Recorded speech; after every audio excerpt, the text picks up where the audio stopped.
Hi అండి, welcome back to my channel Yashasri world. ఇప్పుడు మీరు చూస్తున్న ఆలయం ఉంది కదండి, ఈ ఆలయం మన రాజమండ్రిలోని పవిత్ర గోదావరి నదీ తీరాన శ్రీ ఉజ్జయిని తరహా మహాకాళేశ్వర ఆలయం మాదిరిగానే ఇక్కడ కూడా రాజమండ్రిలో కూడా మహాకాళేశ్వర ఆలయాన్ని నిర్మించారండి. ఈ ఆలయాన్ని అయితే పట్టపగల వెంకట్రావు గారు అయితే నిర్మించారండి. చాలా బాగా కట్టారండి. చూస్తే అసలు మతిపోతుందన్నమాట, అంత బాగా కట్టారు. అదేవిధంగా ఆలయంలోని కార్యక్రమాలు కూడా అంతే బాగా నిర్వహిస్తున్నారండి. ఇంకా చెప్పుకోదగ్గ విషయం ఏంటంటే కనుక అభిషేకాలు అయితే నిర్వహిస్తారండి. ముఖ్యంగా భస్మాభిషేకం ఉదయం 4 గంటల నుంచి 5:30 వరకు భస్మాభిషేకాన్ని నిర్వహిస్తారండి. ఈ అభిషేకానికి ఎంతోమంది భక్తులు పాల్గొంటుంటారు.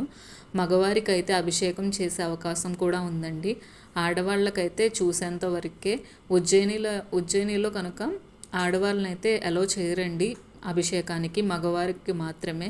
ఈ అవకాశం మన రాజమండ్రిలో మాత్రమే ఉంది. ఎంతోమంది భక్తులు పొరుగు ఊర్ల నుంచి కూడా వచ్చి స్వామివారి దర్శనం చేసుకుంటారు, అలాగే అభిషేకాన్ని కూడా చూస్తారండి. ఎంతో అదృష్టం ఉంటే కానీ ఈ అభిషేకాన్ని చూసే అవకాశం మనకి దక్కదు. ఆలయం గురించి మరిన్ని విషయాల కోసం కింద వీడియో పెడతాను, చూసేయండి.